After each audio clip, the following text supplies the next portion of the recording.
Hello everyone, my name is Ankit. I am BTech first year student at IIT Hyderabad. इस video में differential equation के 3 important question जो हर साल JEE mains में repeat होते हैं एंड एवरी शिफ्ट में इन तीनों में से एक ना एक क्वेश्चन तो आता ही है। ऐसे बेहतरीन क्वेश्चन के लिए चैनल को सब्सक्राइब कीजिए, लाइक कीजिए, कमेंट में बताओ वीडियो कैसी लगी। चलो लेट्स स्टार्ट। इस वीडियो में मैं आपको डिफरेंशियल इक्वेशन के ऐसे क्वेश्चन बताऊंगा जो हर साल रिपीट होते हैं। चलो अपने स्टार्ट करते हैं टाइप 1 से।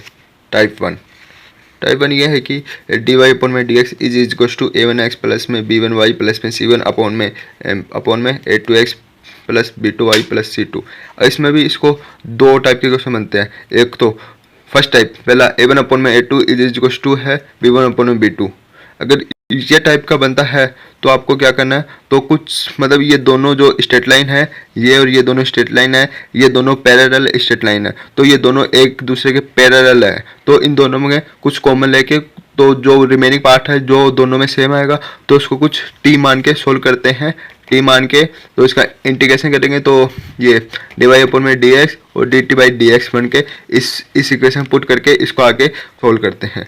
सेकंड है अगर a1 अपॉन में a2 नॉट इक्वल टू है b1 अपॉन में b2, देन ये एक होमोजीनियस इक्वेशन है। होमोजीनियस इक्वेशन सोल्व करने के लिए अपने एक मेथड यूज करते हैं, उसको बोलते हैं y equals to mx। Homogeneous equation को सोल्व करने के लिए y equals to mx solve करते हैं। अगर आपको नहीं पता होमोजीनियस इक्वेशन कैसे सोल्व करते हैं तो कमेंट में बताइए, मैं आपको उसके लिए सिंपल एंड ट्रिक की वीडियो लेके आऊँगा। ये है नेक्स्ट इंपॉर्टेंट क्वेश्चन, यह लीनियर डिफरेंशियल इक्वेशन LD, इसका शॉर्ट फॉर्म है L। इंपॉर्टेंट क्वेश्चन है जो मोस्टली हर साल एवरी शिफ्ट में नहीं 9 में से 5 शिफ्ट में इस इक्वेशन से क्वेश्चन आता है। इस इक्वेशन को कैसे पहचानोगे, dy अपॉन में dx प्लस में कुछ px यानी कोई फंक्शन ऑफ x, कोई x का function into y is equals to qx यानी फंक्शन ऑफ x।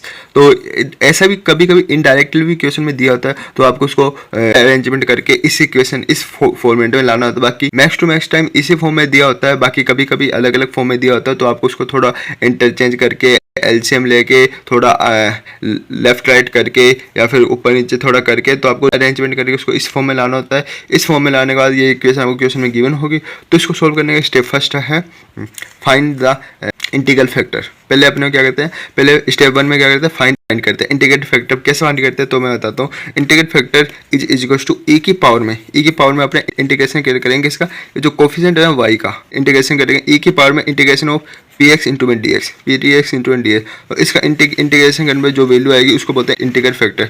फिर स्टेप 2 में अपना फाइनल आंसर आ जाएगा, क्योंकि ये सिर्फ दो स्टेप की होती है। फाइनल आंसर के लिए क्या है y, क्योंकि ये ऊपर y है ना, इस y के रिस्पेक्ट में तो यहाँ पर आएगा y, क्योंकि अपने जो y तो डिपेंडेंट वेरिएबल है और x इंडिपेंडेंट वेरिएबल। तो डिपेंडेंट वेरिएबल क्या है y, तो y इंटू में integral factor is equals to integration of qx जो इधर गिवन अपने qx में इंटीग्रल फैक्टर इंटू में dx। अगर अपने इसका इंटीग्रेशन करके इसके इक्वल रखते हैं तो यहाँ से सोल्व करने पर अपने y की वैल्यू निकाल सकते हैं और यही अपना फाइनल आंसर। बस इसमें एक और ऐड कर दो, यहाँ पर प्लस में कुछ कोई कांस्टेंट आएगा और इसको सोल्व करने पर यही अपना फाइनल आंसर होगा। इसको सोल्व करने पर ये अपना फाइनल आंसर आएगा। ठीक है, समझ गए कैसे सोल्व करना है।